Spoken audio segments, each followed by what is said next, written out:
রাত ধীরে ধীরে গড়িয়ে যাচ্ছে। তবুও সিটি হসপিটালে যেন সময় থেমে আছে।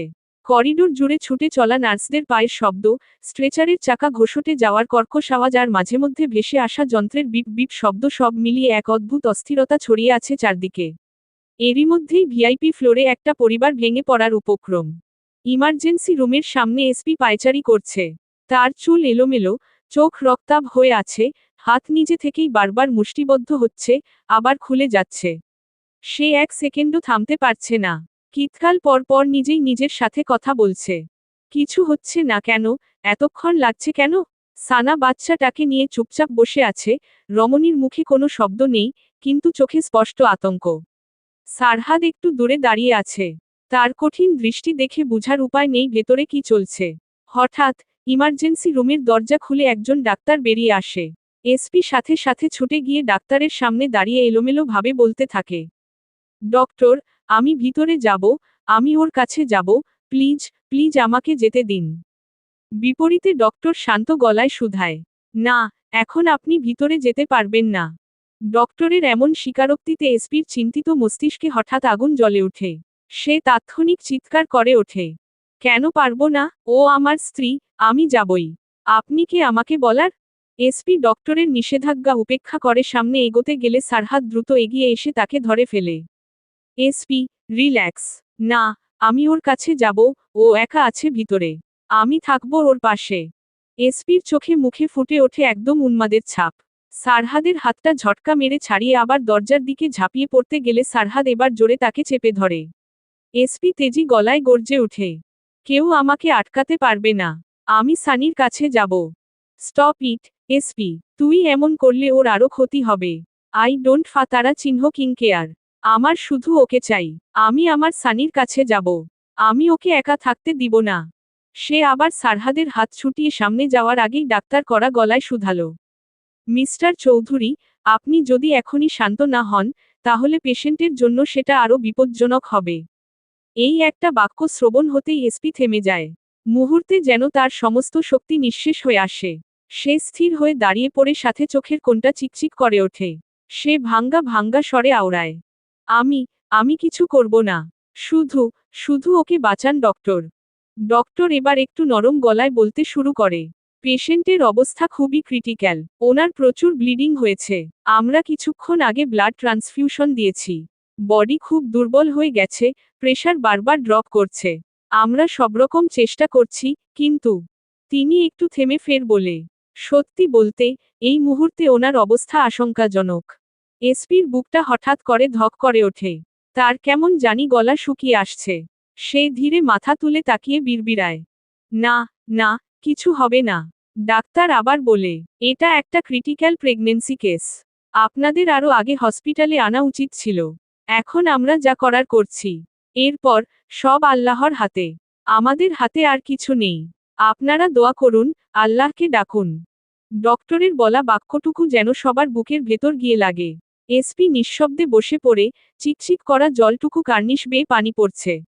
বিড়বিড় করে বলে, আল্লাহ, আমার ওকে ফিরিয়ে দেন। হঠাৎ এসপি উঠে আর এক মুহূর্তও দাঁড়ায় না সেখানে।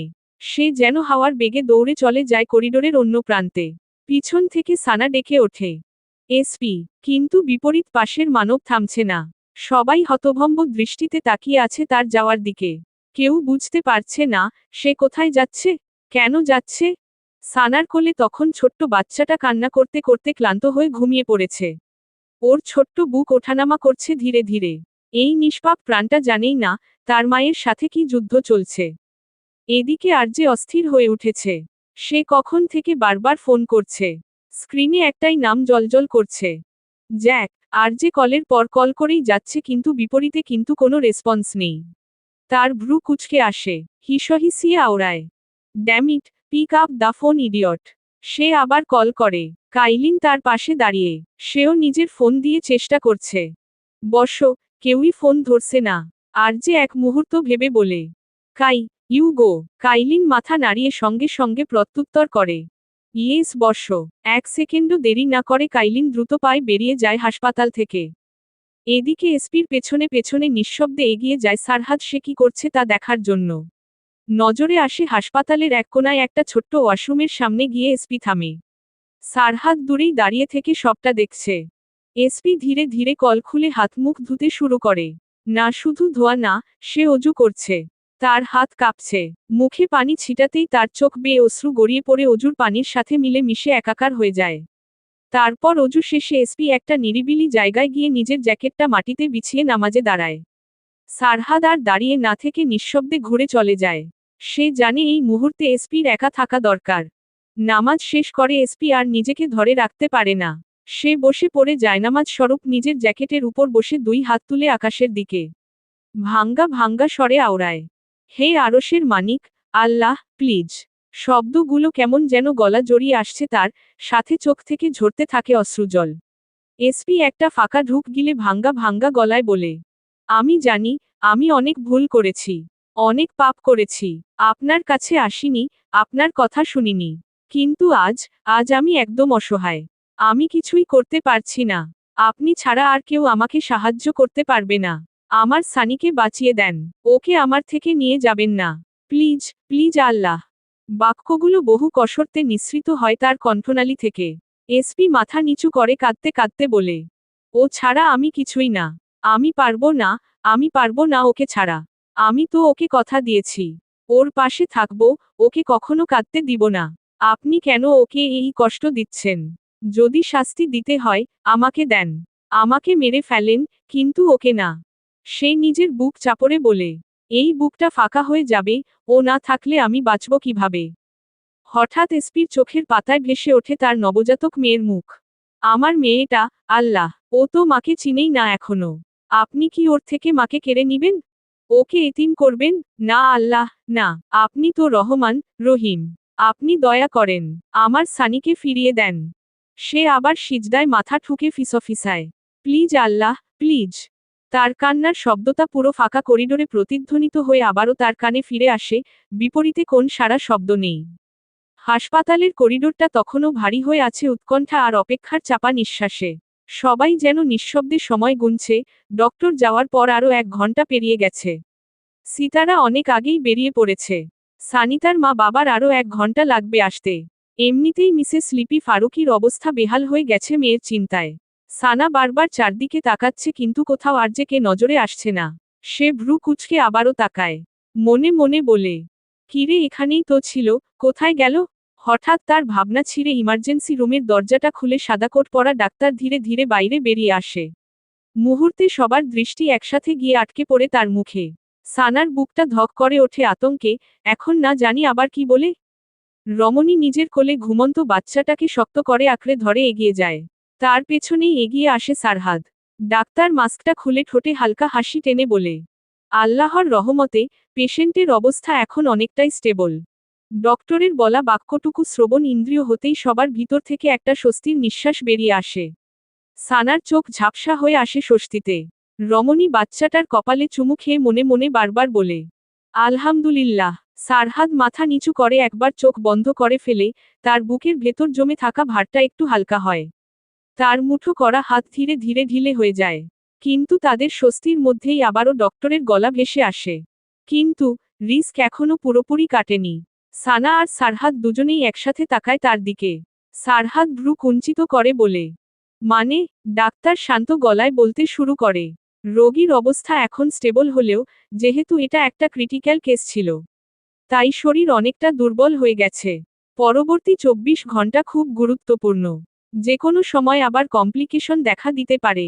কী ধরনের complication? Blood pressure fluctuation, infection risk, internal bleeding সবকিছুর উপর নজর রাখতে হবে। আমরা অবজারভেশনে রাখছি। আপনারা চিন্তা করবেন না, আমরা আমাদের বেস্ট দিচ্ছি। সানা নিঃশব্দে মাথা নাড়িয়ে হ্যাঁ বুঝায়। ডাক্তার যাওয়ার আগে আবার বলে, আর একটা বিষয়, পেশেন্টকে অন্তত 1 মাস সম্পূর্ণ বেড রেস্টে থাকতে হবে। কোনো রকম স্ট্রেস নেওয়া যাবে না, একদমই না। ডাক্তার যাওয়ার পিছন দিক দিয়েই সারহাদ চোখ দিয়ে এজাজকে ইশারা করে। এজাজ বুঝে সঙ্গে সঙ্গে ছুটে যায় এসপির কাছে তাকে বলতে। কিতকাল পরই তড়িঘড়ি করে হুড়মুড়িয়ে করিডোরে ঢুকে পড়ে এসপি। তার মুখে আতঙ্ক আর আশার অদ্ভুত মিশ্রণ ভেসে ওঠে। এসেই এক নিঃশ্বাসে উগরে দেয়, কি হয়েছে? সানি, সানি ঠিক আছে তো? কিন্তু বিপরীতে কেউ উত্তর দেওয়ার আগেই সে আর 1 সেকেন্ডও কালক্ষেপণ না করে, কাউকে কিছু জিজ্ঞেস না করে, কোনো অনুমতির তোয়াক্কা না করে সরাসরি সানিতার কেবিনের দিকে ছুটে যায়। সারহাদ পিছনে ডাক দেয়, এসপি। বিপরীতে মানব কানেও তোলে না। সানা একটা দীর্ঘ শ্বাস ছেড়ে বাচ্চাটাকে নিয়ে অন্য দিকে চলে যায়। সে সানিতার মা বাবা আসার পর সানিতাকে একবার দেখে ম্যানশনে চলে যাবে। কখন থেকে তার মনটা আরভির জন্য খচখচ করছে। এক পলক নিজের চোখে না দেখলে শান্তি লাগবে না। এদিকে দরজাটা ধাক্কা মেরে খুলে ভেতরে ঢুকে পড়ে এসপি। রুমটা অল্প আলোয় ঢাকা, মেশিনের বিপ বিপ শব্দ ছাড়া আর কিছু নেই। সাদা বিছানার উপর নিথর হয়ে শুয়ে আছে সানিতা, মুখটা ফ্যাকাশে, ঠোঁট শুকনো, হাতে স্যালাইনের সুই। এই দৃশ্যটা নজরে আসতেই এসপির বুকটা যেন ভেঙে দুটুকরো হয়ে যায়। তার পা নিজে থেকেই ধীরে ধীরে এগিয়ে যায় তার দিকে। সে গিয়ে ধপ করে বসে পড়ে বিছানার পাশে। কাপা হাতে সানিতার হাতটা তুলে নিয়ে নিজের 2 হাতের মধ্যে চেপে ধরে, যেন একটু জোরে ধরলেই সে হারিয়ে যাবে। তার চোখ বেয়ে টুপটাপ করে পানি পড়তে শুরু করে। সে সানিতার কপালের কাছে ঝুঁকে ধীরে ধীরে একটা চুমু খায়। তারপর সরে এসে তার ভাঙা ভাঙা স্বরে আওড়ায়, সানি, এইভাবে ভয় পাইয়ে দিতে হয়? তুই জানিস আমি কতটা ভয় পেয়েছি? আমি তো শেষ হয়ে যাচ্ছিলাম সানি। বিপরীতে কোন সাড়া নেই। এসপি রমণীর হাতটা আরো শক্ত করে ধরে নিজের বুকের সাথে। আমি বাইরে দাঁড়িয়ে কিছুই করতে পারছিলাম না, কিছুই না, শুধু শুনছিলাম। তুই ভেতরে লড়াই করছিস, আর আমি কিছুই করতে পারছিলাম না। এসপি মাথা নিচু করে সানিতার হাতের উপর কপাল ঠেকিয়ে দিয়ে ফের বলে, সানি, জানিস, আমাদের মেয়েটাকে আমি কোলে নিয়েছি। হঠাৎ কিছু একটা ভেবে তার ঠোঁটের কোণে হাসি ফুটে ওঠে। ও না, একদম তোর মতো হয়েছে, ছোট্ট, গোলগাল, একদম তোর কপি। তারপর আবারও তার ঠোঁটের হাসিটা মিলিয়ে যায়। তুই না থাকলে ওকে আমি কি করে বড় করতাম, বল? ও তো মায়ের গন্ধ চিনবে, তোর কোল খুঁজবে, আমি তো পারবো না সানি, আমি পারবো না। সে তাড়াতাড়ি মাথা নাড়িয়ে বলে, না না, এইসব কিছু হবে না। তুই কোথাও যাচ্ছিস না, শুনছিস? তুই আমাকে ছেড়ে কোথাও যেতে পারবি না। আমি আল্লাহর কাছে কেঁদেছি, প্রথমবারের মতো এভাবে কেঁদেছি, শুধু তোর জন্য। তার কণ্ঠ ধীরে ধীরে নরম হয়ে আসে। আমি বলেছি, আমার সবকিছু নিয়ে নাও কিন্তু ওকে ঠিক করে দাও। তুই ফিরবি, তুই আমার কাছে ফিরবি। তুই আমাকে প্রতিশ্রুতি দিয়েছিলি, আমরা একসাথে থাকব, সবকিছু পার করব। সে ঝুঁকে তার কানের কাছে ফিসফিস করে, আমি এখনো তোর সেই প্রতিশ্রুতিটা ধরে আছি। তারপর তার আঙুল দিয়ে সানিতার আঙুলগুলো জড়িয়ে ধরে নিঃশব্দে বসে থাকে। প্রায় ভোর রাতের দিকে দ্রুতগতিতে একটা কালো বিলাসবহুল গাড়ি এসে থামে ব্ল্যাক ম্যানশনের সামনে। গাড়ির ভিতর আর যে নিঃশব্দে বসে আছে। তার চোখ দুটো লালচে, চোয়াল শক্ত, যেন ভেতরে আগুন জ্বলছে। সে এখনো সানাকে কিছু বলেনি আরভির ব্যাপারে। তবুও, তার নিজের মতো করে সবকিছু সে আগেই সেট করে রেখেছে। কাইলিন, পুরো টিম সবাইকে লাগিয়ে দিয়েছে। তার ভিতরে কোথাও একটা বিশ্বাস এখনো বেঁচে আছে, জ্যাক আছে। আর জ্যাক থাকলে আরভির কিছু হবে না। কারণ, জ্যাক আর তার সম্পর্কটাই আলাদা, যার উপর আর যে চোখ বন্ধ করে ভরসা করে। কিন্তু সানা, তাকে কি বলবে? সানা খুশদিল ফারুকী ও লিপি ফারুকী আসার পর তাদের কাছে এসপির বাচ্চাটাকে দিয়ে সানিতাকে দেখার পরপরই আরভির জন্য বেরিয়ে পড়েছে। রমণী গাড়ি থামার সাথে সাথে আর যে কিছু বোঝার আগেই দরজা খুলে নেমে পড়ে। সানা ডাকতে ডাকতে দ্রুত কদমে ভিতরে চলে যায়। ভিড় ভিড় আর যে কয়েক সেকেন্ড তাকিয়ে থাকে সানার যাওয়ার দিকে। তারপর ধীরে দরজা খুলে নামতেই পেছনে থেকে কাইলিন দ্রুত এগিয়ে আসে। বসো।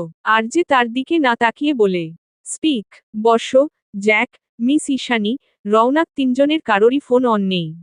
আরভির সাথে যে গার্ড টিম ছিল, তাদের সব গাড়ি ম্যানশনে ফিরে এসেছে। এইবার আর যে তোরাক করে তার দিকে তাকায়, চোখ দুটো ভয়ঙ্কর ভাবে ঠান্ডা তার। রুক্ষ স্বরে শুধায়, ও আট। কাইলিন একটু ইতস্তত ভাবে বলে, ওদের সবাই বলছে, জ্যাকের অর্ডার ছিল, ম্যানশনে ফিরে আসতে।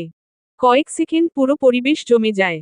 মুহূর্তে আর্যের কপালের শিরা ফুলে ওঠে, বুক ওঠানামা করছে দ্রুত, নিচু স্বরে বলে, জ্যাকের অর্ডার? সাথে সাথে আর্যে নিজের হাত মুষ্টিবদ্ধ করে পুরো শক্তি দিয়ে গাড়ির বডিতে বসিয়ে দিল একটা থাবা। তার চোখ দুটো এখন আগুনের মতো জ্বলছে। রুক্ষ স্বরে আদেশ ছুড়ে, লোকেশন ট্র্যাক করো। কাইলিন সাথে সাথে প্রত্যুত্তর করে, ট্রাই করেছি বসো, সব ডিভাইস অফ। স্যাটেলাইট ইউজ করো, ব্যাকআপ নেটওয়ার্ক অ্যাক্টিভেট করো, ফাস্ট। যে কোনো মূল্যে জ্যাককে খুঁজে বের করো। ওকে বসো, আর আর যে এক পা এগিয়ে এসে দন্তপাড়টি পিষে বলে, পুরো শহরে যে যেখানে আছে সবাইকে নামাও। আন্ডারগ্রাউন্ড, পোর্ট, হাইওয়ে সব জায়গায় লোক বসাও। আমি আমার ছেলেকে চাই, যেভাবেই হোক। কাইলিন মাথা নিচু করে বলে, ওকে বসো। আর এক ন্যানো সেকেন্ডও দেরি না করে কাইলিন ছুটে যায়। আর যে একা দাঁড়িয়ে থাকে কয়েক মুহূর্ত। তার বুকের ভিতর আগুন জ্বলছে, আর চোখে অদৃশ্য ঝড়। তারপর সে ম্যানশনের ভিতরে হাঁটা শুরু করে। এদিকে রমণী দৌড়ে ম্যানশনের ভিতরে ঢুকতেই হঠাৎ থমকে যায় তার কদম। পুরো ব্ল্যাক ম্যানশনকে অস্বাভাবিকভাবে শান্ত মনে হচ্ছে তার। সানার ভ্রু কুঁচকে আসে, তার বুকের ভেতর হালকা খচখচ শুরু করে। তব সে বিশেষ পাত্তা না দিয়ে আরভিকে ডাকতে ডাকতে ভিতরে চলে যায়। সানা আরভির রুমের দরজা ঠেলে খুলে। ভিড়, ভিড়, বিপরীতে কোন সাড়া নেই, শুধুই নিস্তব্ধতা, ঘর ফাঁকা, বিছানা গুছানো, খেলনা ছড়িয়ে আছে ঠিক যেমনটা যাওয়ার সময় ছিল। কিন্তু আরভি নেই। তার বুকটা ধক করে ওঠে। সে তড়িঘড়ি করে বাথরুমে থেকে শুরু করে একে একে সব জায়গা চেক করে। কিন্তু না, আরভি তো দূর, আরভির চিহ্নও নেই। পরমুহূর্তে রমণীর মাথায় আসে ঈশানীর কথা। মনে মনে ভাবে, ও হয়তো ঈশানীর রুমে। এই ভেবে সে আবার দৌড়ে যায় ঈশানীর রুম। কিন্তু এখানেও একই অবস্থা, কেউই নেই কক্ষে। এইবার তার বুকের ভেতরটা যেন মোচড় দিয়ে ওঠে। সে পাগলের মতো দৌড়াতে শুরু করে এক রুম থেকে আরেক রুমে আর ডাকতে থাকে, ভিড়, সোনা কোথায় তুমি? ঈশানী। পুরো ম্যানশন জুড়ে শুধু তার ডাক প্রতিধ্বনি হয়ে ফিরছে আবারও তার কানে। কিন্তু কোথাও কেউ নেই। কিতকাল পর রমণী আবার দৌড়ে নিচে নেমে আসে। আর যে তখন নিচে দাঁড়িয়ে চুপচাপ সব দেখছে। সানা তার কাছে এসে প্রায় ঝাঁপিয়ে পড়ে এলোমেলো চিত্তে বলতে থাকে, ভিড় নেই, আমি সব জায়গায় দেখেছি, কোথাও নেই। আপনি দেখুন না। সানা চারপাশে তাকায় আবারও ডাকতে থাকে, ভিড়, সোনা কোথায় তুমি? বিপরীতে নীরবতা বেদ করে, কিছুই আসছে না। রমণী কণ্ঠে আদর মিশিয়ে ফের ডেকে ওঠে, সোনা বের হও, মম রাগ করবে না, প্লিজ। দেখো আমি এসেছি, তুমি কোথায়? ভিড়, মাকে ভয় পাইয়ে দিও না, প্লিজ। আর যে দূর থেকে দাঁড়িয়ে সবটাই দেখছে। তার চোখে ঝড়, কিন্তু মুখ একদম পাথরের মতো শক্ত, যেটা তার ভিতরের ঝড়টাকে বুঝতে দিতে অক্ষম। সে একটা দীর্ঘ নিঃশ্বাস ফেলে ধীরে বলে, ওয়াইফি। বিপরীতে রমণী নিজের পা থামিয়ে তার দিকে তাকায়। আর যে তার চোখে চোখ রেখে বলে, সেখানে নেই, ওকে কিডন্যাপ করা হয়েছে। সে এক নিঃশ্বাসে বলে সানার দিকে তাকায় রমণী কি করে তা দেখার জন্য। এক মুহূর্তের নীরবতা কাটিয়ে রমণী জোরে মাথা নাড়িয়ে বলে, না না না, এটা সম্ভব না। ও, ও এখানে আছে, কোথাও আছে। রমণী চারপাশে তাকিয়ে খুঁজতে খুঁজতে বলে, আমার ভিড় এদিকে কোথাও খেলছে বা হয়তো লুকিয়ে আছে। আমি খুঁজে দেখছি, আমি পেয়ে যাব। সে আবার হাঁটতে শুরু করে। হঠাৎ সে নিজের পা থামিয়ে আর্যের দিকে তর্জনী উঁচিয়ে শক্ত কণ্ঠে বলে, খবরদার মিস্টার জওয়ান, আপনি এসব উল্টোপাল্টা কথা বলবেন না। আমি আমার ছেলের আগে কাউকেই বিশ্বাস করি না। তার চোখ দিয়ে অঝোর ধারায় অশ্রু গড়িয়ে পড়ছে। সাথে বারবার বিড়বিড়াচ্ছে, ও, ও আমার কাছেই আছে। আমার ভিড় এখানেই আছে, ভিড়, সোনা। তার সামনে দাঁড়িয়ে থাকা আর যে স্পষ্ট বুঝতে পারছে, সানা কথাটা এখনো বিশ্বাস করতে পারছে না, যার কারণে সে এমন বিহেভ করছে। আর যে এগিয়ে এসে তার দুই বাহু ধরে ঝাঁকিয়ে উচ্চস্বরে বলে, wifey, relax. I'll find him, no matter what it takes. Just calm down.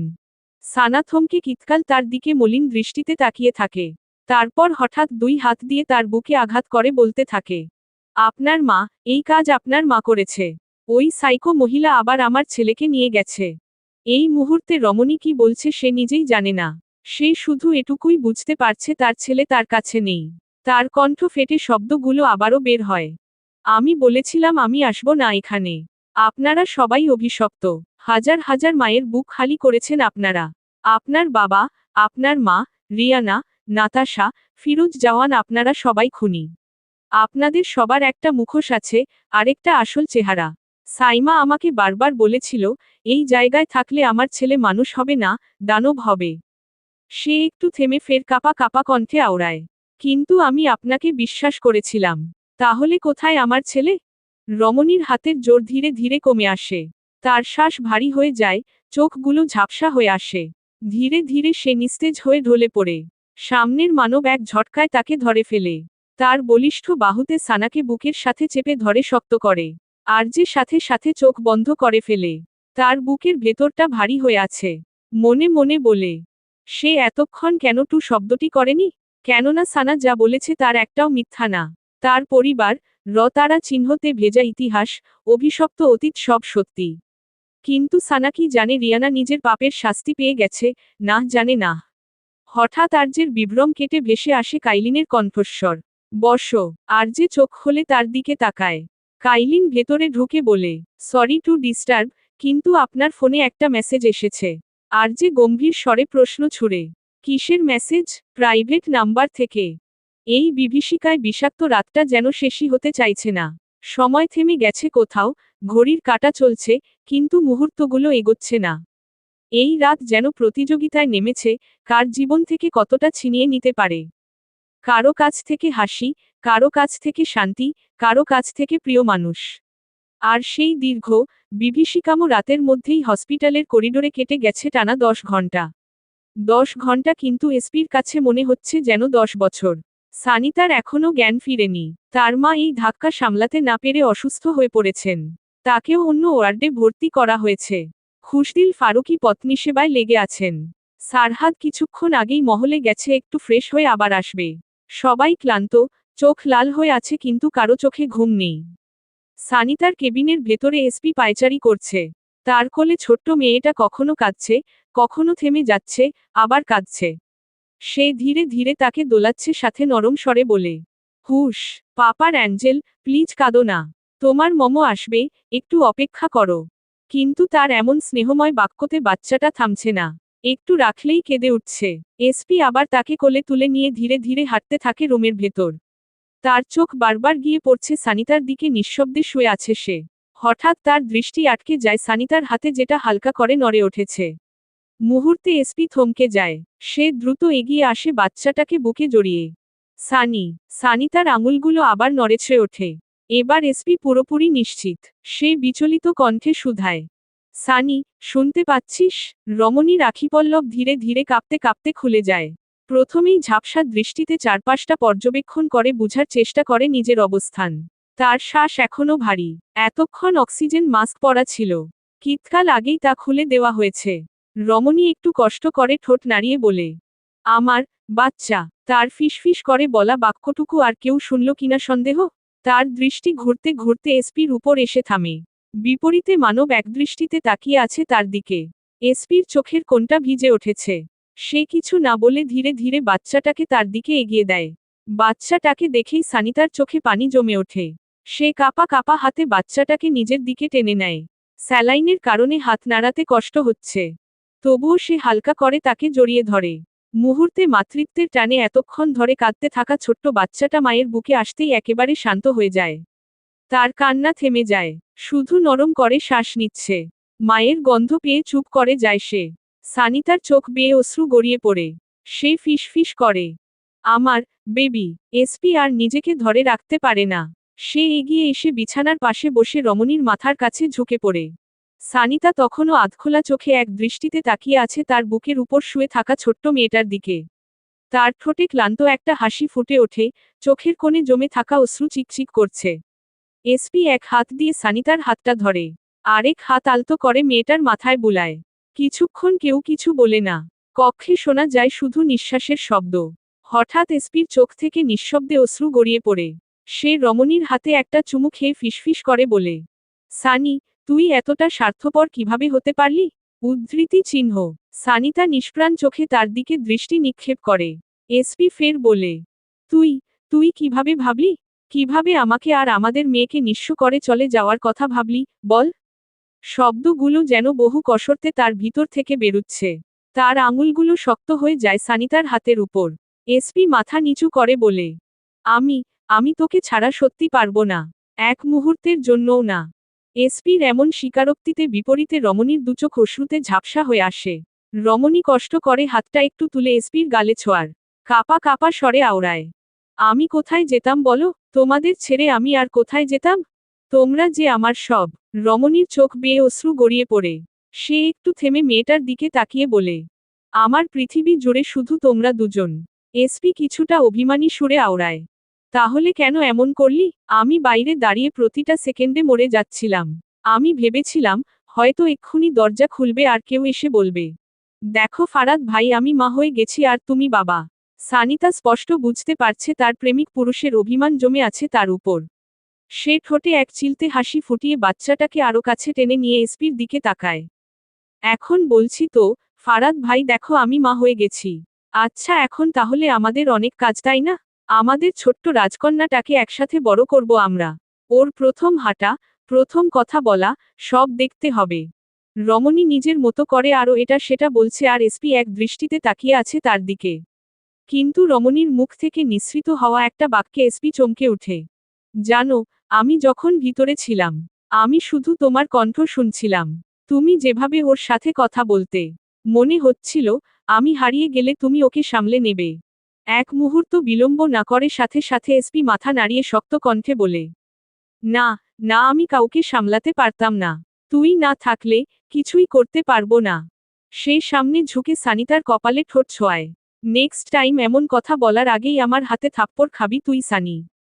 বিপরীতে রমণী হেসে দিল। রুমটা আবার নিঃশব্দ হয়ে যায়। সানিতা মেয়েটাকে বুকে জড়িয়ে ধরে একটু শক্ত করে। এসপি তাদের দুজনকে আলতো করে জড়িয়ে রাখে। সময় সময়ের মতো করে গড়িয়ে যাচ্ছে, তাকে আটকানোর সাধ্য যে কারো নেই।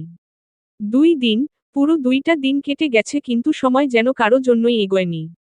প্রতিটা মুহূর্ত কাটছে এখন দমবন্ধ করা অপেক্ষায় আর প্রতিটা সেকেন্ড একটা আতঙ্ক। পুরো শহরটা যেন তছনছ হয়ে গেছে। আর যে এমন কোনো জায়গা রাখেনি যেখানে খোঁজ করেনি। রাস্তা, গলি, পরিত্যক্ত বিল্ডিং, গোডাউন, আন্ডারগ্রাউন্ড নেটওয়ার্ক, এমনকি শহরের বাইরে পর্যন্ত সব জায়গা তন্নতন্ন করে খুঁজে ফেলা হয়েছে। তার চোখ লাল রক্তাক্ত হয়ে আছে।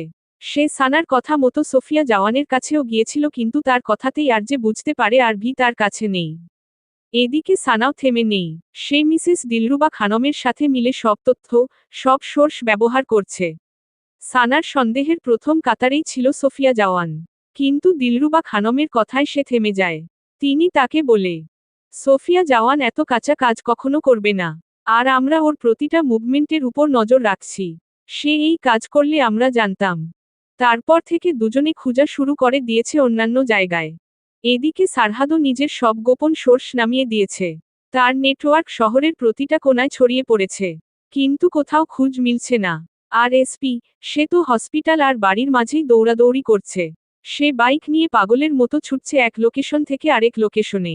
তার চোখে ঘুম নেই, শুধু খোঁজ, শুধু দৌড় কিন্তু কোথাও কিছু নেই, একটা ট্রেসও না, একটা ক্লু না।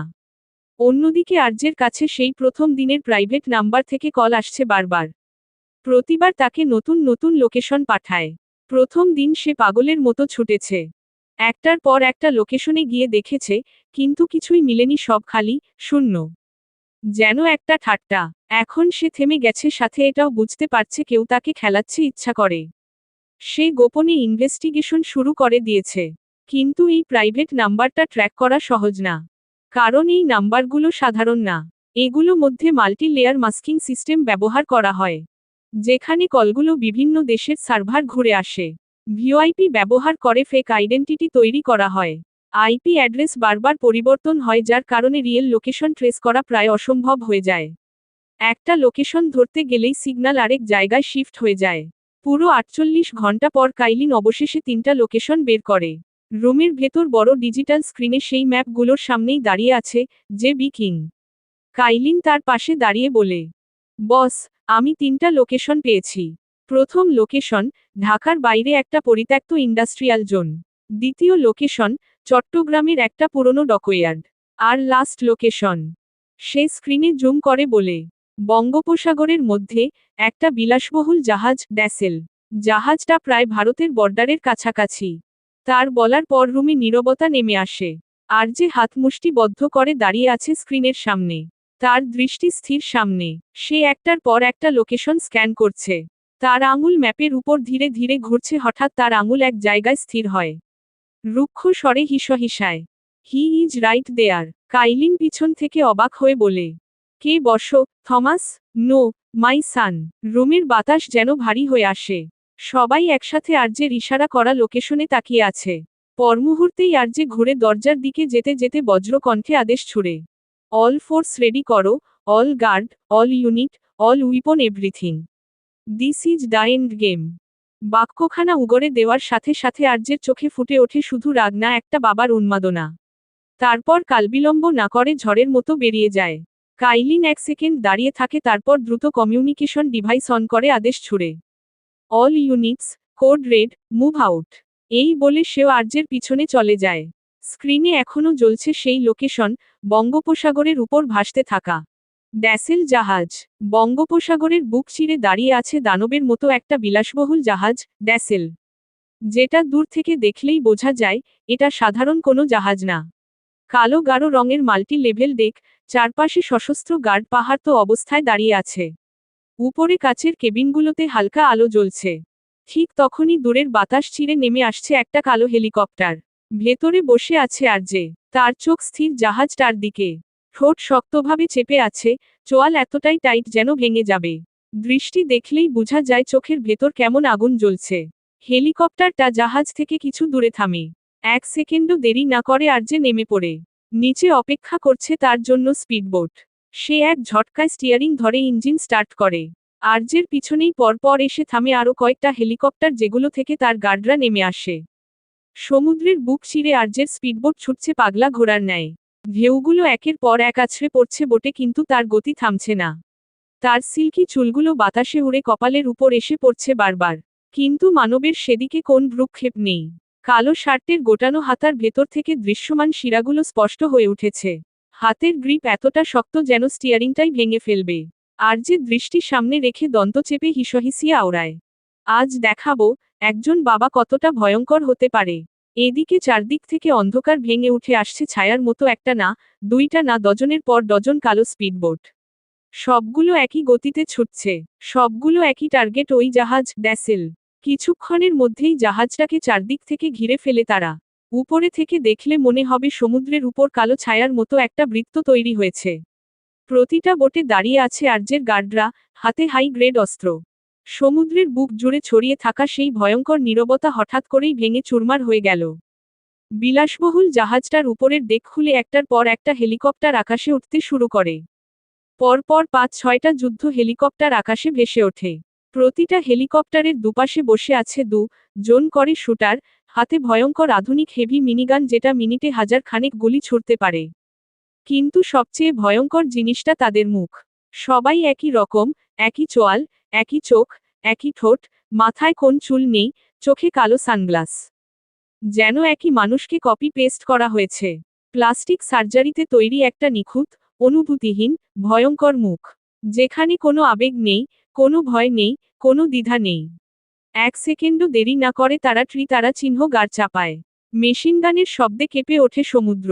উপর থেকে ঝরে পড়ে গুলির বর্ষণ আরজের গার্ডদের উপর। আরজের গার্ডরা মুহূর্তেই ছত্রভঙ্গ হয়ে যায়। কেউ বোটের আড়ালে লুকানোর চেষ্টা করছে, কেউ গুলি চালাচ্ছে, কেউ সোজা পানিতে পড়ে যাচ্ছে। চারদিকটা ভরে ওঠে চিৎকার, তারা চিহ্নিত, আর বিস্ফোরণের শব্দে। সব মিলিয়ে এক ভয়ঙ্কর বিশৃঙ্খলা। কিন্তু এই বিশৃঙ্খলার মাঝেও এক মানব নির্বিকার চিত্তে দাঁড়িয়ে আছে। সে ধীরে মাথা তুলে আকাশের দিকে তাকায়। চারদিকটা একবার ঠান্ডা মাথায় স্ক্যান করে। তার ঠোঁটের কোণে ধীরে ধীরে একটা বাঁকা হাসি ফুটে ওঠে, তারপর কানে থাকা ইয়ারপিসে আদেশ ছুড়ে। কাই, প্ল্যান বি, ওকে বসো। পর মুহূর্তেই তার সকল গার্ডরা একসাথে পানিতে ঝাঁপিয়ে পড়ে। একটার পর একটা কালো ছায়া পানির নিচে মিলিয়ে যায়। কয়েক সেকেন্ডের মধ্যে সব স্পিডবোট ফাঁকা। শুধু মাঝখানে একটা বোটে দাঁড়িয়ে আছে আরজে, একা, পুরোপুরি একা। মাথার উপরে থাকা সবগুলো হেলিকপ্টার ঘুরে তার উপর এসে থামে। সবগুলো বন্দুক একসাথে তার দিকে তাক করা। আরজে ধীরে মাথা তোলে, অগ্নি দৃষ্টিতে তাদের দিকে তাকায়। ধীরে ধীরে সে নিজের পকেট থেকে বন্দুকটা বের করে, সেটার দিকে এক মুহূর্ত তাকিয়ে থাকে, তারপর পানিতে ফেলে দেয়। মুহূর্তে বন্দুকটা ঢেউয়ের নিচে হারিয়ে যায়। উপরে থাকা শুটাররা একে অপরের দিকে তাকায়। চোখের ইশারায় তারা নিজেদের মধ্যে বাক্যলাপ সেরে কিছু না বলেই হেলিকপ্টারগুলো ধীরে ধীরে ঘুরে যায়। একটার পর একটা আবার জাহাজের ভেতরে ঢুকে পড়ে। চারদিকটা আবার নিস্তব্ধ হয়ে যায়। এই নিস্তব্ধতার মধ্যে দাঁড়িয়ে আছে শুধু সমুদ্র, ঢেউ আর একটা স্পিডবোট। আর যে একা দাঁড়িয়ে আছে, তার ঠোঁটের কোণে আবারও সেই বাঁকা হাসি ফুটে ওঠে। সে স্পিডবোটের স্পিড বাড়িয়ে দেয়, বোট ছুটে যায় জাহাজের দিকে। সমুদ্রের বুক চিরে ছুটে আসা আরজের স্পিডবোটটা ধীরে ধীরে থামে বিশাল, দানবীয় জাহাজটার পাশে। ইঞ্জিন বন্ধ হতেই চারদিক আবার অস্বাভাবিক নীরবতায় ঢেকে যায়। আর যে এক মুহূর্তও বিলম্ব না করে বোট থেকে পা রাখে জাহাজের মেটালিক ডেকে। চারদিক নিঃশব্দ, কিন্তু সেই নীরবতার মাঝেও লুকিয়ে আছে অদৃশ্য চোখ যারা তার প্রতিটা পদক্ষেপ পরখ করছে। যেটা আর যে নিজেও অনুমান করতে পারছে। হঠাৎ ছায়ার মতো করে চারদিক থেকে বেরিয়ে আসে কয়েকজন। সেই একই প্লাস্টিক সার্জারি করা ব্যক্তিগুলো। তারা কোনো কথা না বলে এগিয়ে এসে ঘিরে ফেলে আরজেকে। একজন সামনে দাঁড়িয়ে একটা কালো কাপড় তোলে আর মুহূর্তের মধ্যেই আরজের চোখ বেঁধে দেওয়া হয় সেটা দিয়ে। কিন্তু এতে বিপরীত পাশের মানব একটু প্রতিরোধ করল না আর না চেষ্টা। তার চোয়াল শক্ত হয়ে আছে, হাত মুষ্টিবদ্ধ। কেননা আরভি এদের কাছেই আছে। তার একটা পদক্ষেপ হিতে বিপরীত হতে পারে। তারা তার হাতসহ বেঁধে ফেলে পিছনে নিয়ে। আরজের কানে ভেসে আসে কারো ঠান্ডা কণ্ঠস্বর। চেক। পরক্ষণেই তারা তার পুরো শরীর তল্লাশি শুরু করে। কাঁধ, কোমর, পকেট, বুট প্রতিটা জায়গা খুঁটিয়ে খুঁটিয়ে দেখে। আরজে দাঁত চেপে সব সহ্য করছে। তার বুকের ভেতর আগুন জ্বলছে কিন্তু বহু কসরতে নিজেকে সংবরণ করছে। মনে মনে শুধু একটা কথাই ঘুরছে, রিশ, তার একমাত্র অংশ। সামনে থাকা লোকগুলো আবার বলে, ক্লিয়ার এভরিথিং। তারপর দুইজন তার দুই পাশে দাঁড়িয়ে হাত ধরে টান দেয়। আরজে তাদের সাথে হাঁটা শুরু করে, চোখে কাপড়ের পট্টি বাঁধা যার কারণে সে কিছুই দেখতে পারছে না। কিন্তু আরজের মাথার ভেতর পুরো পথটা যেন ম্যাপ হয়ে যাচ্ছে। প্রথমে সোজা, তারপর বাদিকে একটা টান। মেঝের শব্দ বদলে যায়, মেটাল থেকে নরম কার্পেট। সে গুনতে থাকে প্রতিটা পদক্ষেপ। উপরে উঠল, না নিচে নামল, সে বুঝতে পারছে প্রথমে 2 ফ্লোর নিচে নামানো হয়েছে তারপর আবার উপরে একটা গোলকধাঁধা। মানে তারা ইচ্ছা করেই তাকে ঘোরাচ্ছে। যাতে সে এখান থেকে বেরুতে না পারে কোনোমতে। আরও কিতকাল হাঁটার পর একটা ভারী দরজা খুলে তাকে ভেতরে ঢুকানো হয়। কয়েক সেকেন্ডের নীরবতার মাথায় তার চোখের বাঁধন খুলে ফেলা হয়। হঠাৎ আলো এসে তার চোখে লাগে। আর যে একটু চোখ কুঁচকে সামনে তাকায়। আর পরের মুহূর্তেই সে স্তব্ধ হয়ে যায়। শ্বাস এক মুহূর্তের জন্য থেমে যায় কেননা সামনে মেঝেতে পড়ে আছে জ্যাক আর রওনাক। দুজনের শরীর চিনে নেওয়াটাই কঠিন। পুরো শরীর তারা চিহ্নতে ভেজা। জ্যাকের বুক ওঠানামা করছে কষ্টে, মনে হচ্ছে প্রতিটা শ্বাস যেন বুক ছিঁড়ে বেরিয়ে আসছে। তার ঠোঁট ফেটে গেছে, চোখের নিচে জমে থাকা কালচে দাগ। মুখের কোণ দিয়ে শুকনো রক্ত জমে আছে। তার থেকে একটু দূরে থাকা রওনাকের অবস্থা আরও ভয়াবহ। তার এক হাত অদ্ভুতভাবে মোচড়ানো, মনে হচ্ছে হাড় ভেঙে গেছে। ঠোঁট ছিঁড়ে গেছে, শ্বাস নিতে গেলেই গলা দিয়ে কাপা কাপা শব্দ বের হচ্ছে। দুজনেই বেঁচে আছে কিন্তু মৃত্যুর একদম কাছাকাছি দাঁড়িয়ে। নিভু নিভু চোখে তারা তাকিয়ে আছে আরজের দিকে। জ্যাক ঠোঁট নাড়িয়ে ফিসফিস করে, বসো। রওনাক কষ্টে মাথা নাড়ায়, কেননা তার কথা বলার শক্তিটুকুও নেই। ঘরের ভেতর কয়েক সেকেন্ডের নীরবতা নেমে আসে। আরজে একদম স্থির দাঁড়িয়ে থাকে। তার যেই বাদামি চোখজোড়ায় এতক্ষণ বিস্ময় ছিল সেখানে এখন ঠান্ডা একটা আগুন জ্বলে ওঠে। সে স্পষ্ট বুঝতে পারছে, এটা ফাঁদ। তারপর ধীরে ধীরে ঠোঁটের কোণ বেঁকে একটা শীতল হাসি বের হয়ে আসে। পরের মুহূর্তেই একটানে তার পেছনে বাঁধা দড়িটা এক ঝটকায় ছিঁড়ে ফেলে। এতক্ষণ ধরে হাঁটতে হাঁটতে সে এটাকে ঢিলে করে নিয়েছে। মার্কানের গার্ডরা কিছু বুঝে ওঠার আগেই সবকিছু ঘটে যায় কয়েক সেকেন্ডে। আর যে হাত ঘুরিয়ে পাশে দাঁড়িয়ে থাকা এক গার্ডের কোমর থেকে পিস্তলটা এক নিমিষে কেড়ে নিয়ে সামনের দিকে তারা চিহ্ন গাড় চাপে। পরপর 3টা গুলি ছুটে যায় তার বন্দুক থেকে। আর গুলি গিয়ে বিধে সামনে থাকা 2 ব্যক্তির একজনের বুকে। একটা চাপা গোঙানি শোনা যায় চারদিকে। আর সেই শব্দ আবার মিলিয়ে যায় রক্তমাখা নীরবতার মধ্যে। আর যে ধোয়া উঠা বন্দুকটা মুখের কাছে নিয়ে ফু দিয়ে নামায়। তারপর মাথা একটু কাত করে মেঝেতে পড়ে থাকা দুজনের দিকে তাকিয়ে থাকে। তার ঠোঁটের কোণে ফুটে ওঠে সেই পরিচিত নিষ্ঠুর হাসি। গম্ভীর স্বরে বাক্য ছুড়ে সে, এক ফাঁদে পাখি নিজেও দ্বিতীয়বার পড়ে না, আর ব্ল্যাক হান্টার তো অনেক দূরের ব্যাপার। ধীরে ধীরে আরজের ঠোঁটের হাসিটা চওড়া হয়ে যায়, সে মাথা ঝুঁকিয়ে হিসহিসিয়ে আওড়ায়। খেলা তুই শুরু করেছিস কিন্তু শেষটা সবসময় আমারই লেখা থাকে। তুই সেমিফাইনাল জিতেছিস কিন্তু আমি ফাইনাল। সে আবার সোজা হয়ে দাঁড়ায়। চোখে মুখে ফুটে উঠেছে তীব্র হিংস্রতার ঝিলিক। চোখ দুটো ভয়ঙ্কর অন্ধকারে ডুবে যায়। ভুল জায়গায় ভুল শিকার বেছেছিস। হয়তো ভুলে গেছিস, আমি শিকার না। আমি সেই জানোয়ার যে ফাঁদ ভেঙে শিকারকেই গ্রাস করে। My dear step brother. হঠাৎ সামনে থাকা থমাস এক ঝটকায় উঠে দাঁড়িয়ে অট্টহাসিতে ফেটে পড়ে। তাচ্ছিল্যের স্বরে বলে, স্টেপ ব্রাদার।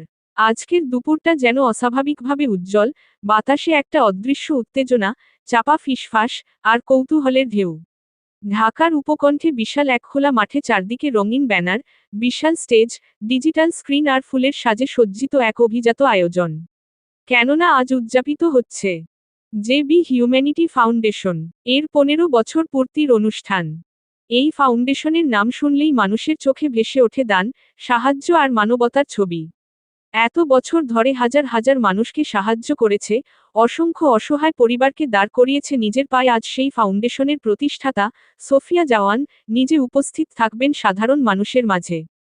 ফলে যা হওয়ার তাই হয়েছে, মাঠজুড়ে মানুষের ঢল নেমেছে।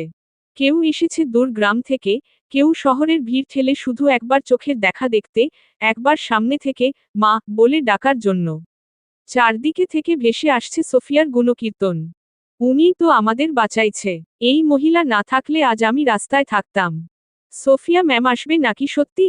স্টেজের সামনে বড় বড় এলইডি স্ক্রিনে ভেসে উঠছে ফাউন্ডেশনের কাজের ভিডিও, অসহায় শিশুদের হাসি, বন্যার সময় সাহায্য, হাসপাতাল, স্কুল, সবকিছু যেন নিখুঁত, সবকিছু যেন স্বর্গীয়।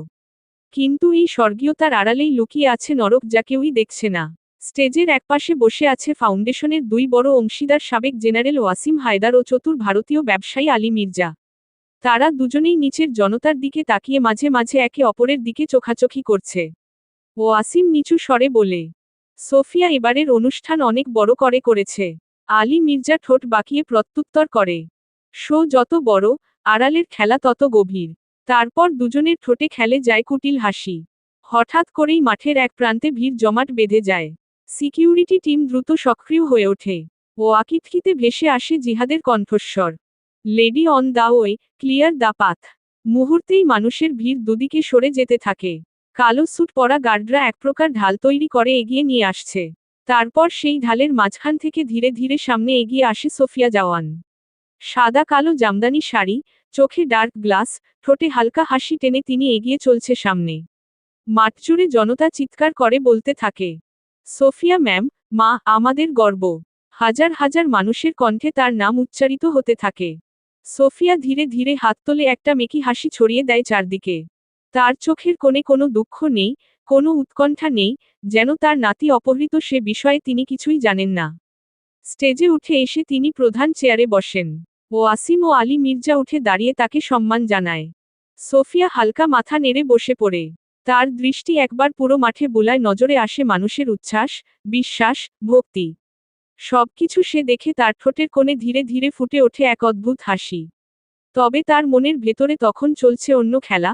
সোফিয়া খুব ভালো করে জানে, যারা আরভিকে কিডন্যাপ করেছে তাদেরকে আর যে ছাড়বে না।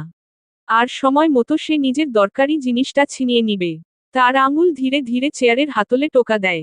কিতকাল পরই তাকে ভাষণ দেওয়ার জন্য ডাকা হয়। ঢাকার খোলা বিশাল মাঠ, যেখানে কিছুক্ষণ আগেও উৎসবের রঙে ভাসছিল চারপাশ, এখন সেখানে এক অদ্ভুত ভারী নীরবতা নেমে এসেছে। মঞ্চের উপর দাঁড়িয়ে আছে সোফিয়া জাওয়ান। তার ঠোঁটে এখনো সেই অভ্যাসগত আত্মবিশ্বাসী মেকি হাসি।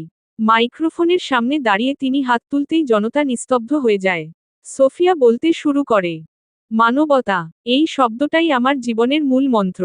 এই ফাউন্ডেশন, এই পরিবার, সবকিছু আমি গড়ে তুলেছি মানুষের জন্য, আপনাদের জন্য। তার কণ্ঠে এমন মাতৃত্বময়, মায়াভরা বাক্য ভিড়ের মানুষগুলো মুগ্ধ হয়ে শুনছে। কারো চোখে শ্রদ্ধা, কারো মুখে প্রশংসা। তিনি ফের বলেন, আমি বিশ্বাস করি, একজন মানুষ যদি আরেকজন মানুষের পাশে দাঁড়ায় তাহলেই পৃথিবীটা বদলে যাবে। হালকা করতালি উঠতে শুরু করে জনতার তরফ থেকে। কিন্তু হঠাৎই তালির শব্দ থেমে যায়। একটা অদ্ভুত নীরবতা নেমে আসে পুরো মাঠ জুড়ে। সোফিয়া কথা বলার মাঝেই থেমে যায়। সে ভ্রু কুঁচকে লক্ষ্য করে সামনের হাজার হাজার মানুষের মুখে হঠাৎ অন্ধকার নেমে এসেছে। তার মধ্যে কেউ ফিসফিস করছে, কেউ স্থির হয়ে তাকিয়ে আছে তার পেছনের দিকে। সোফিয়া তাদের দৃষ্টি অনুসরণ করে ধীরে ধীরে পিছনে ঘুরে তাকায়, আর ঠিক সেই মুহূর্তেই তার চোখ বিস্ফোরিত হয়ে যায়। সে চমকে উঠে, কেননা পেছনের বিশাল এলইডি স্ক্রিনে তার মুখ নয়, চলছে ভিডিও, তার নিজের কিছু গোপন ভিডিও চলছে পরপর। প্রথম ক্লিপে দেখা যাচ্ছে একটা অন্ধকার কক্ষে কয়েকজন মন্ত্রী টেবিলের ওপারে বসে আছে, যারা কয়েক বছর আগে হঠাৎই উধাও হয়ে গিয়েছিল। সোফিয়া তাদের সামনে দাঁড়িয়ে ঠান্ডা স্বরে আওড়ায়, হয় আপনারা আমার সাথে হাত মিলাবেন, না হয় সেই হাত থাকবে না যেই হাত আমার বিরুদ্ধে উঠবে, আর না সেই হাতের মালিক। তার এমন হুমকির তোফে মুহূর্তে কয়েকজন তার সাথে চুক্তিবদ্ধ হয় আর যারা তার বিরোধিতা করে সেই মন্ত্রীদের গাড়ি হঠাৎ বিস্ফোরণ হচ্ছে, আগু তারা চিহ্ন নিয়ে পড়ে যাচ্ছে তাদের ঘরবাড়ি। তারপর আরেকটা ক্লিপ চালু হয়, ভিডিওতে দেখা যাচ্ছে ফাউন্ডেশনের ভেতরের একটা গোপন মিটিং চলছে। আর সোফিয়া ঠান্ডা গলায় বলছে, মানুষকে সাহায্য করার মানে তাদের বিশ্বাসটা কিনে নেওয়া, তারপর সেই বিশ্বাস দিয়েই ওদের শেষ করা। চারপাশে বসে থাকা লোকজন মাথা নেড়ে সম্মতি দিচ্ছে তার কথায়। তৃতীয় ক্লিপে দেখা যাচ্ছে কিছু ছোট ছোট বাচ্চারা অসহায়ভাবে কাঁদছে। একজন গার্ড তাদের টেনে নিয়ে যাচ্ছে। পেছনে থেকে সোফিয়ার বজ্রকণ্ঠ আদেশ ছুড়ে, এইগুলো পাঠাও বাইরে, যত দাম পাওয়া যায় নাও, ডেড বডি হলেও প্রবলেম নেই। ভিডিওতে থাকা সোফিয়া আর জনতার সামনের সোফিয়ার মধ্যে যেন আকাশ পাতাল পার্থক্য। এখানে সোফিয়ার মুখে মমতায় ভরা আর ভিডিওতে হিংস্রতায় ভরা। চতুর্থ ক্লিপে দেখা যাচ্ছে নারীদের একটা দল। কেউ কাঁদছে, কেউ হাত জোর করে বাঁচতে চাইছে, কেউ বা স্বেচ্ছায় হেঁটে চলছে যেন তারা বাস্তবতার কাছে হেরে গেছে। সোফিয়া ঠান্ডা চোখে তাকিয়ে, এদের নাম দাও রেস্কিউ, আর রুটটা পাঠাও ভারতের বর্ডারের দিকে। তার কথা সম্পন্ন করার আগে পিছন থেকে ভেসে আসে মেয়েলি কণ্ঠস্বর, ভারতের বর্ডার সাইট এখনো ক্লিয়ার না, নতুন সব অফিসার এসেছে, মিস্টার মির্জা বলেছে দুদিন পর। রিয়ানা বাক্যটুকু শেষ হওয়ার পূর্বেই সোফিয়া শক্ত কণ্ঠে শুধালো, যেটা বলছি সেটা করো, ওকে ভিডিও চলতেই থাকে, প্রতিটা দৃশ্য, প্রতিটা শব্দ যেন সোফিয়ার মুখোশ ছিঁড়ে ফেলে দিচ্ছে হাজার মানুষের সামনে। মাঠে গুঞ্জন ছড়িয়ে পড়ে, এটা এটা কি সত্যি? ওই মহিলা এইসব করছে? ধিক্কার! সোফিয়া এক মুহূর্ত দাঁড়িয়ে থাকে স্থির হয়ে। তার চোখ লাল হয়ে উঠেছে। হঠাৎ জীবনে প্রথমবারের মতো ক্যামেরার সামনে নিজের বাঁধ খুলে চিৎকার করে ওঠে, জিহাদ, আব্বাস, এটা বন্ধ করো রাইট নাও, বন্ধ করো। জিহাদ আর আব্বাস ছুটে গিয়ে স্ক্রিনের পেছনে কাজ শুরু করে। কিন্তু কোনোক্রমেই ভিডিওটা বন্ধ হচ্ছে না। সোফিয়া দন্ত চেপে আদেশ করে, কেবল খুলে ফেলো, সিস্টেম শাটডাউন করো। জিহাদ এক টানে কেবল খুলে ফেলে, তবুও স্ক্রিন চলছে। পাওয়ার কেটে দেওয়া হয় তবুও ভিডিও বন্ধ হয় না। জনতার গুঞ্জন এখন রাগের রূপ নিয়েছে। ভণ্ড, খুনি, মানবতার নামে ব্যবসা, ধিক্কার সোফিয়া জাওয়ান। হঠাৎ জনতার দিক থেকে একটা ঢিল উড়ে এসে পড়ে মঞ্চের সামনে, তারপর আরেকটা। তারপর একসাথে কয়েকটা, যেন আগে থেকেই প্রস্তুত ছিল কিছু মানুষ। সোফিয়ার গার্ডরা দৌড়ে এসে তাকে ঘিরে দাঁড়ায়। মুহূর্তে জায়গাটা ভরে ওঠে বিশৃঙ্খলতায়। চারদিকে মানুষ চিৎকার করে সোফিয়ার দিকে ধিক্কার জানাচ্ছে। সোফিয়ার শিরায় শিরায় রাগ জমে উঠেছে। সে দাঁতে দাঁত চেপে চারপাশে তাকায়। তারপর হঠাৎ মঞ্চের পাশে থাকা ভারী চেয়ারটা তুলে নিয়ে পুরো শক্তি দিয়ে ছুঁড়ে মারে এলইডি স্ক্রিনের দিকে। সঙ্গে সঙ্গে কাচের স্ক্রিন ফেটে চৌচির হয়ে যায়, সাথে ভিডিও বন্ধ হয়ে যায়। কিন্তু ততক্ষণে যা শেষ হওয়ার হয়ে গেছে, যা দেখার মানুষ দেখে ফেলেছে। কিছুক্ষণ আগেও যারা বলছিল, আমাদের গর্ব, আমাদের মা, এখন তারাই চিৎকার কর বলছে অভিশাপ, রক্তচোষা, শিশু পাচারকারী, খুনি, মানবতার কলঙ্ক। ওয়াসিম হায়দার আর আলী মির্জার নামও ছড়িয়ে পড়ে ভিড়ের মধ্যে। মাঠ এখন যুদ্ধক্ষেত্রের মতো হয়ে উঠেছে, চিৎকার, ভাঙচুর, রাগ, ঘৃণায়। আর সেই বিশৃঙ্খলার মাঝখানে দাঁড়িয়ে সোফিয়া জাওয়ান। সে চারদিকে তাকিয়ে দেখছে। মাঠজুড়ে মুহূর্ত আগেও যেখানে করতালির শব্দ ছিল, সেখানে এখন শুধু চিৎকার, গালাগালি আর বিশৃঙ্খলার ঝড়। স্টেজের সামনে দাঁড়িয়ে থাকা মানুষগুলো আর আগের সেই ভক্ত নয়, তাদের চোখে এখন শুধু ঘৃণা আর ধিক্কার। সোফিয়া জাওয়ান, পাশে আলী মির্জা ও ওয়াসিম হায়দার, তিনজনকেই তাদের গার্ডরা প্রায় জোর করে ঘিরে ফেলেছে। আব্বাস চিৎকার করে ওঠে, লেডি, প্লিজ মুভ। এদিকে মানুষের ভিড় যেন হিংস্র জন্তুর মতো ঝাঁপিয়ে পড়তে চাইছে তাদের ওপর। কেউ সামনে এসে গার্ডের কলার ধরে ঝাঁকাচ্ছে, সাথে মুখে মুখে উচ্চারিত হচ্ছে, তোদের মতো জানোয়ারদের আমরা এতদিন সম্মান দিছি। আরেকজন লাঠি তুলে আঘাত করতে গেলে গার্ডরা ঢাল হয়ে দাঁড়ায়। আব্বাস দাঁত চেপে বলে, ফায়ার। পরের মুহূর্তেই সোফিয়ার গার্ডরা কালবিলম্ব না করে গুলি ছুড়ে জনতার দিকে। সাথে সাথে মানুষ ছত্রভঙ্গ হয়ে যায়, কেউ দৌড়াচ্ছে, কেউ পড়ে যাচ্ছে, কেউ চিৎকার করছে। একটা ভয়ঙ্কর বিশৃঙ্খলা চারদিকে ছড়িয়ে পড়ে। এই সুযোগে সোফিয়া কোনোমতে গাড়ির দরজা খুলে ভেতরে ঢুকে পড়ে। তার বুক উঠানামা করছে দ্রুত। এটা সেই নারী না, যাকে সবাই ভয় পায়। এটা এক আতঙ্কিত নারী, যে প্রথমবার নিজের সাম্রাজ্য ভেঙে পড়তে দেখছে। সে কাপা কণ্ঠে বলে, ড্রাইভ ফাস্ট, এখান থেকে বের হও। গাড়ি ছুটে চলে মুহূর্তে, তবে যাওয়ার আগে সে একবার কাচের বাইরে তাকায়।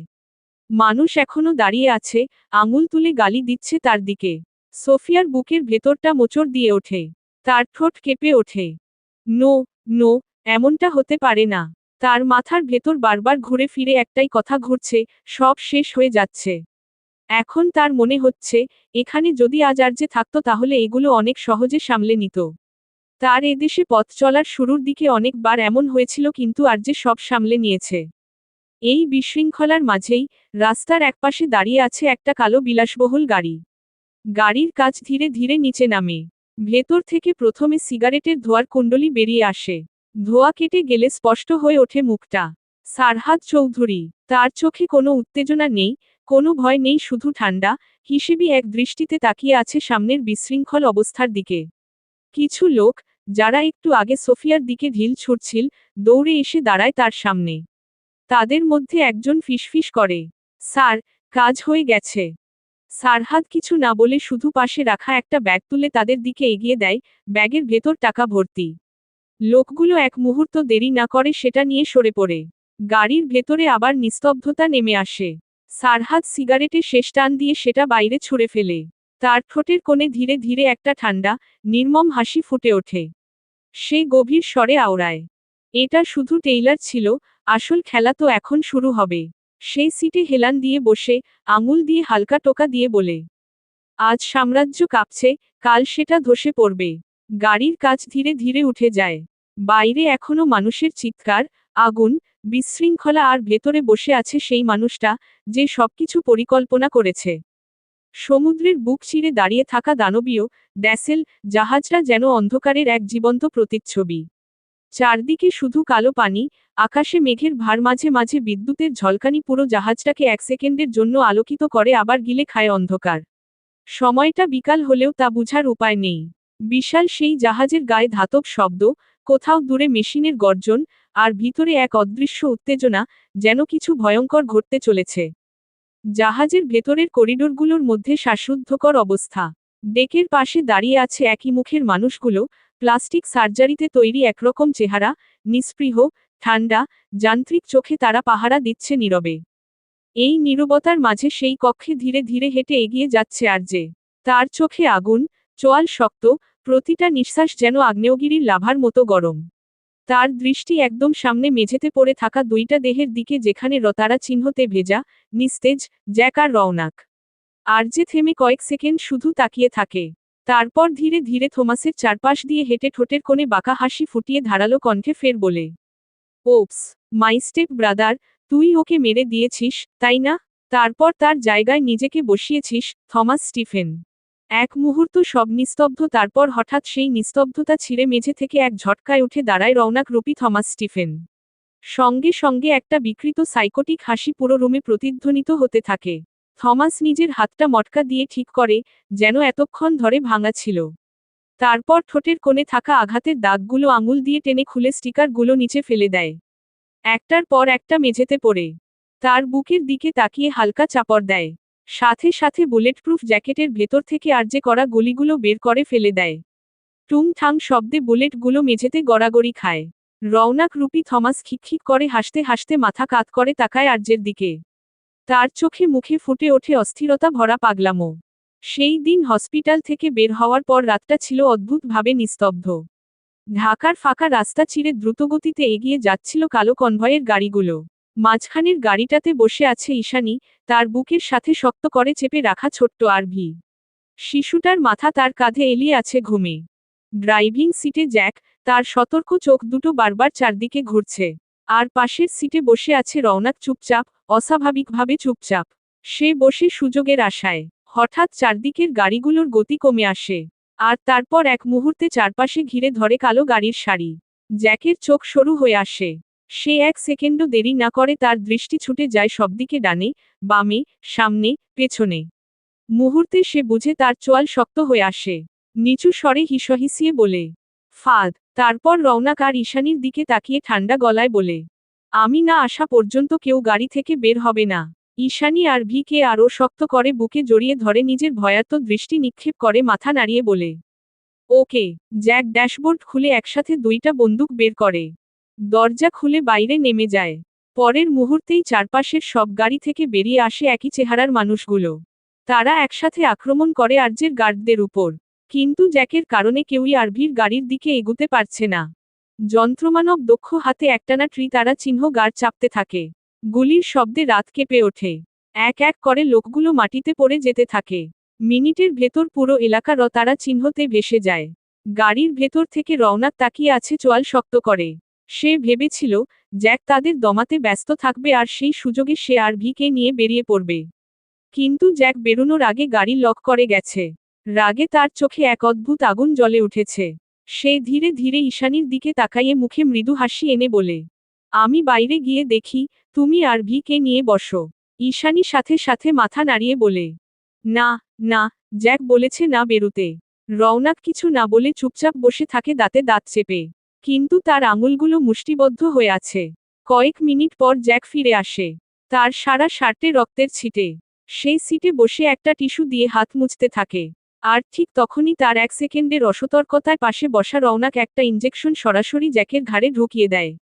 যন্ত্রমানবের চোখ বিস্ফারিত হয়ে যায়। সেই সাথে সাথে ইঞ্জেকশনটা টেনে বের করে রওনাকের দিকে তাকায়। বিপরীতে রওনাকের ঠোঁটে ধীরে ধীরে বাঁকা হাসি ফুটে ওঠে। ড্যাসেলের ভিতর এই মুহূর্তে রওনাক রূপী থমাস তাচ্ছিল্যের হাসি হেসে বলে, স্টেপ ব্রাদার, তোর ওই স্টেপ ব্রাদারটা ছিল 1 নাম্বারের গাধা। সে ধীরে ধীরে এগিয়ে এসে আরজের মুখোমুখি দাঁড়িয়ে দন্তপাটটি পিষে আওড়ায়। কতবার বলেছি ওই রওনাককে, তোর মা ত্রিনা জওয়ানকে কে মেরেছে ওই সোফিয়া। নিজের হাতে তারা চিহ্ন ন করেছে। আর যেও ছিল সেই খেলায় কিন্তু তারা চিহ্ন বিশ্বাসই করল না। হঠাৎ তার চোখে পাগলামির ঝিলিক ফুটে ওঠে। সে মাথা নাড়িয়ে হাসতে হাসতে বলে, তারা চিহ্ন মরার আগ পর্যন্ত ভাই ভাই করছিল যে ভাই তার ব্যাপারে সবটা জেনেও তাকে বঞ্চিত করেছে।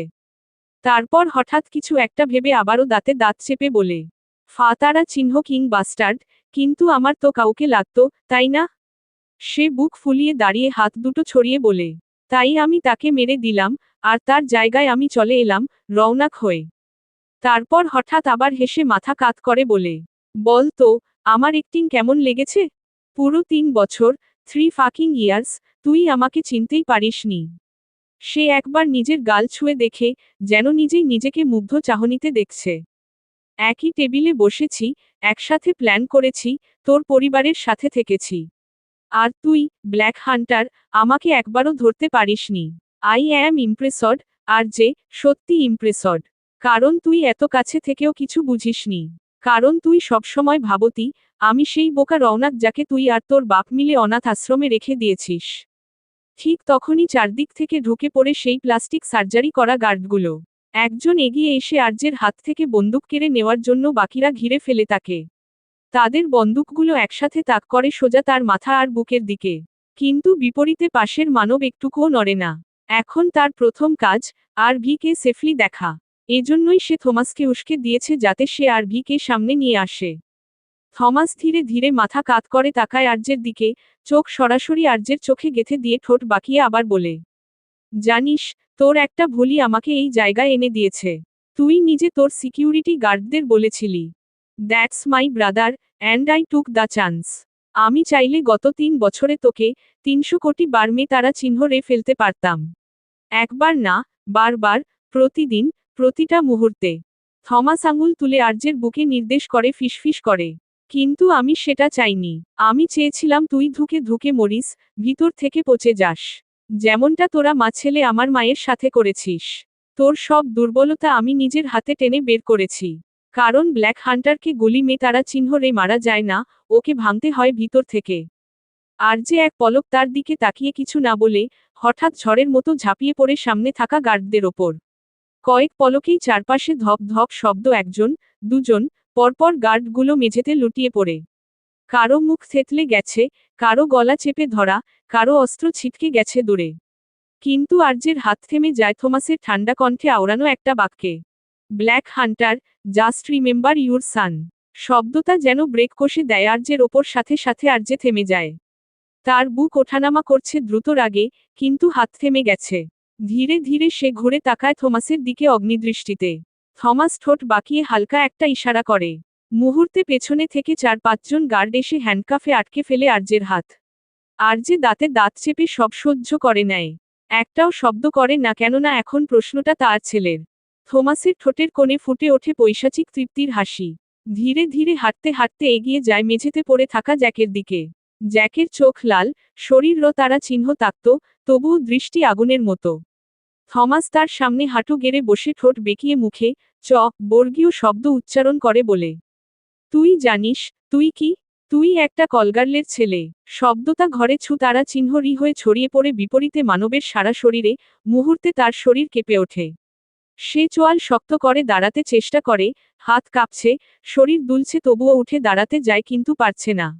আবার পড়ে যায় মেঝেতে, তবুও গলা ফাটিয়ে চিৎকার করে, শুয়োরের বাচ্চা, আরেকবার আমার মাকে নিয়ে কিছু বললে। তার গলা যেন ছিঁড়ে যাচ্ছে রাগে। থমাস তার রাগী চেহারা দেখে চকচকে দন্তপাটটি বের করে খিকখিক করে হেসে ফেলে। আরও কাছে ঝুঁকে চোখে চোখ রেখে বলে, এই 2 দিনেও তোর তেজ একটুও কমেনি, ইমপ্রেসিভ। কিন্তু তুই সত্যিটা জানিস না, জ্যাক। তোর মাকে তারা চিহ্ন করেছিল ইকবাল জওয়ান আর তার বন্ধুরা মিলে। কয়েক সেকেন্ডের নীরবতা নেমে আসে কক্ষে। জ্যাকের প্রতিক্রিয়া লক্ষ্য করে থমাস আবার বলি ছুড়ে, তোর তো বাপেরই ঠিক নেই, আর ব্যাস এই শব্দটাই যথেষ্ট ছিল জ্যাকের বিগড়ে দেওয়া মস্তিষ্ককে আগুন জ্বালাতে।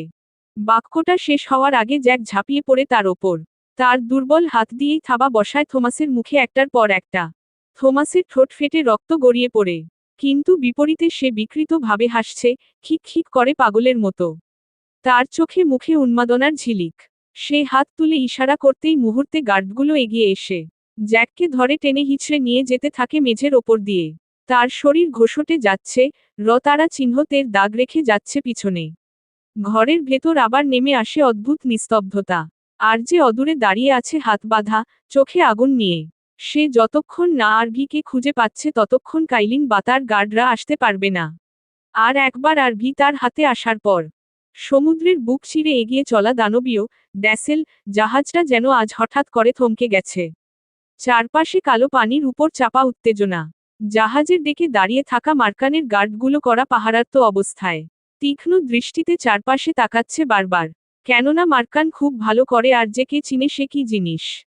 এত সহজে যে আর যে এখানে ধরা দিবে না এটা সেও বুঝতে পারছে। তাই কল করে বারবার নিজের গার্ডদের সতর্ক থাকতে বলছে। হঠাৎ দূরের আকাশে গর্জন তুলে ছুটে আসে কয়েকটি হেলিকপ্টার। এগুলো সাধারণ কোনো হেলিকপ্টার নয়, চোখে পড়ার মতো ভারী, বিশাল, সম্পূর্ণ যুদ্ধের জন্য তৈরি চীনের অত্যাধুনিক, উজি আক্রমণাত্মক হেলিকপ্টার, এবং তার সাথে ব্ল্যাক হান্টার সাপোর্ট চপার। হেলিকপ্টারগুলো আকাশে শিকারী পাখির মতো ঘুরে জাহাজটাকে ঘিরে ফেলেছে। জাহাজের ভেতরে দাঁড়িয়ে থাকা থমাস এত তীব্র শব্দে ভ্রু কুঁচকে চারদিকে তাকায়। কণ্ঠ থেকে বেরিয়ে আসে বিরক্তিসূচক শব্দ, হোয়াট দ্য হেল! এরা আবার কারা? সামনে থাকা আরজে, যার হাত হ্যান্ডকাফে বাঁধা, সে ধীরে ধীরে মাথা তোলে। তার ঠোঁটের কোণে এক ফোঁটা রক্ত শুকিয়ে আছে। সে চারপাশে তাকিয়ে সব বুঝে যায়। মনে মনে ফিসফিস করে আওড়ায়, come on, wifey, show them who you are. Thomas সেখান থেকে তার গার্ডদের আক্রমণ করতে বলে এবার যেই হোক না কেন। কিন্তু তারা আক্রমণ তো দূর, সতর্ক হওয়ার সময়টুকুও পায়নি। হঠাৎ করেই হেলিকপ্টারগুলোর নিচে বসানো ভারী অস্ত্র একসাথে গর্জে ওঠে। হেভি রোটারি গান ও ফায়ার অটোমেটিক ক্যাননের দ্বারা একযোগে বুলেট ঝরাতে শুরু করে আগুনের মতো করে। মুহূর্তের মধ্যে জাহাজের উপরের ডেকর তারা চিহ্নতে ভেসে যায়। মার্কানের গার্ডরা কিছু বুঝে ওঠার আগেই একে একে মাটিতে লুটিয়ে পড়তে থাকে। তাদের গুলির শব্দ, চিৎকার, ধোঁয়া সব মিলে পুরো ড্যাসেল কয়েক পলকে যুদ্ধক্ষেত্রে পরিণত হয়। থমাস দাঁত চেপে চিৎকার করে ইয়ারপিসের বিপরীত পাশ থেকে গার্ডদের আদেশ করে, return fire, cover the deck. কিন্তু ততক্ষণে দেরি হয়ে গেছে। আকাশ থেকে নামা আগুনের সামনে তারা প্রস্তুতি ছিল না। ধীরে ধীরে ধোঁয়া কেটে যেতে থাকে। একটা হেলিকপ্টার নিচে নেমে আসে। দরজা খুলে সেখান থেকে নামে সানা। গায়ে জোরানে কালো কমব্যাট স্যুট, পনিটেইল করে বাঁধা চুলগুলো বাতাসে উঠছে, চোখে আগুন, ঠোঁট শক্ত করে চেপে রাখা। তার হাতে ধরা অ্যাসল্ট রাইফেল। আজ তার চোখে আজ কোনো দয়া মায়া নেই, শুধু আছে ধ্বংস। পাশের আরেকটা হেলিকপ্টার থেকে লাফিয়ে নামে এসপি। তার চোখ রক্তবর্ণ, হাতে গান। তাদের সাথে সাথে নেমে আসে মিসেস দিলরুবা খানমের ট্রেইনড এজেন্টরা। সবাই কালো গিয়ারে, নিঃশব্দে, নিখুঁতভাবে ছড়িয়ে পড়ে জাহাজ জুড়ে। মিসেস দিলরুবা খানম জানতেন আরজে যেভাবেই হোক তার ছেলের কাছে পৌঁছে যাবে, এজন্য তিনি আগে থেকে আরজের উপরে নজর রেখেছেন। ডেকের উপর এখন সম্পূর্ণ বিশৃঙ্খলা। মার্কানের লোকেরা পাল্টা আক্রমণ করার চেষ্টা করলেও সানার দল একে একে নিঃশেষ করে দিচ্ছে তাদের। সানার সামনে এগোতে এগোতে তারা চিহ্ন গাড় চাপছে, প্রতিটা গুলি যেন হিসেব করে ছোড়া। ড্যাসেল ভেতরে লোহার করিডোর জুড়ে ধোঁয়া ভাসছে, দেয়ালে গুলির দাগ, কোথাও কোথাও রক্তের ছোপ, সব মিলিয়ে এক নরকযজ্ঞ। এই নরকের মাঝেই প্রবেশ করে সানা। করিডোরের বাঁক ঘুরতেই সামনে এসে দাঁড়ায় কয়েকজন মার্কানের গার্ড, একই মুখ, একই অভিব্যক্তি, প্লাস্টিক সার্জারির তৈরি সেই অভিশপ্ত সৈনিকেরা। এক সেকেন্ডও নষ্ট করেনি রমণী, ট্রিগার চাপতেই গুলির শব্দে করিডোর কেঁপে ওঠে। সবাই একে একে মাটিতে লুটিয়ে পড়ে। সানার দৃষ্টির কোনো পরিবর্তন নেই, আর না এক ফোঁটা দয়া। পেছনে থেকে এসপি এগিয়ে আসে, গম্ভীর গলায় বলে, সামনে ক্লিয়ার, চল। সাথে থাকা ট্রেন্ড এজেন্টরাও ছায়ার মতো ছড়িয়ে পড়ে, পথ পরিষ্কার করতে করতে এগোতে থাকে। কিতকাল পর তারা পৌঁছে যায় সেই দরজার সামনে যেটার ভিতরে আরজেরা আছে। সানা থেমে হাত তুলে নিজের কবজির ঘড়ির স্ক্রিনে তাকায়, নজরে আসে, লোকেশন ব্লিঙ্ক করছে ঠিক এখানেই। রমণী চোয়াল শক্ত হাত তুলে ইশারা করে, ব্রেক। এজেন্টরা দরজাটা ভাঙ্গার জন্য সামনে এগোতেই ঠাস করে ভেতর থেকে দরজা নিজেই খুলে যায়। ঘরের ভেতরটা আধো অন্ধকার, মাঝখানে একটা চেয়ার, সেখানে বসে আছে থমাস, মাথা নিচু করে, ঠোঁটে অদ্ভুত পৈশাচিক হাসি। থমাস ধীরে ধীরে মাথা তুলে তাকায় সানার দিকে। তারপর নাটকীয় ভঙ্গিতে দুই হাত দুদিকে ছড়িয়ে বলে, ওয়েলকাম, ভাবি সাহেবা, ওয়েলকাম। Waiting for you. বিপরীত পাশের রমণী এক মুহূর্ত থমকে যায় রওনাকের মুখ দেখে, কিন্তু ভিতরের মানুষটা সম্পূর্ণ অন্যরকম, যার চোখে ঠান্ডা নিষ্ঠুরতা। পরের মুহূর্তেই সানা কিছু না ভেবে এগিয়ে যায়, ভারী ভারী কদম ফেলে থমাসের সামনে এসে দাঁড়ায়। রাইফেল তুলে সোজা তার কপালে তাক করে দন্ত খিচিয়ে বলে, just first and last time জিজ্ঞেস করছি, আমার ছেলে কোথায়? নেক্সট টাইম আমার বন্দুক জিজ্ঞেস করবে। পাশ থেকে এসপি গর্জে ওঠে, আব্বে হিয়ার, নেক্সট টাইম বন্দুক না, সরাসরি ওপরওয়ালার কাছে গিয়ে বলবে, মেরে দে গুলি। সানার আঙুল তারা চিহ্ন গাড়ে শক্ত হয়ে আসে, কিন্তু সে চাপার আগেই থমাস হঠাৎ করেই হেসে ওঠে, একটা বিকৃত, কর্কশ, ঘর কাঁপানো হাসি। সানা আর এসপি দুজনেই এক সেকেন্ডের জন্য থেমে যায়। কেননা এই হাসির মানে তারা বুঝতে পারছে না। থমাস ধীরে ধীরে হাসি থামিয়ে তারপর তালি বাজায়। দরজার পাশ থেকে কয়েকজন গার্ড ঢুকে পড়ে। তাদের মাঝে টেনে হিচড়ে আনা হচ্ছে একজনকে, আর যে তার হাত হ্যান্ডকাফে বাঁধা। তার দৃষ্টি দেখেই বোঝা যাচ্ছে ছেলের জন্য নিজেকে কতটা সংবরণ করে রেখেছে। সানার বুক কেঁপে ওঠে এক মুহূর্তের জন্য। থমাস ধীরে সানার দিকে ঝুঁকে ফিসফিস করে, লিসেন ভাবি সাহেবা, ইউ হ্যাভ ওয়ান অপশন। হয় হাজবেন্ড, না হয়। তার কথা শেষ হওয়ার আগেই ঘরের চারপাশে একসাথে উপস্থিত হয় আরও গার্ড। সবাই মাথা নিচু করে দাঁড়িয়ে পড়ে, যেন কাউকে স্বাগত জানাচ্ছে। মুহূর্তে পরিস্থিতি বদলে যায়।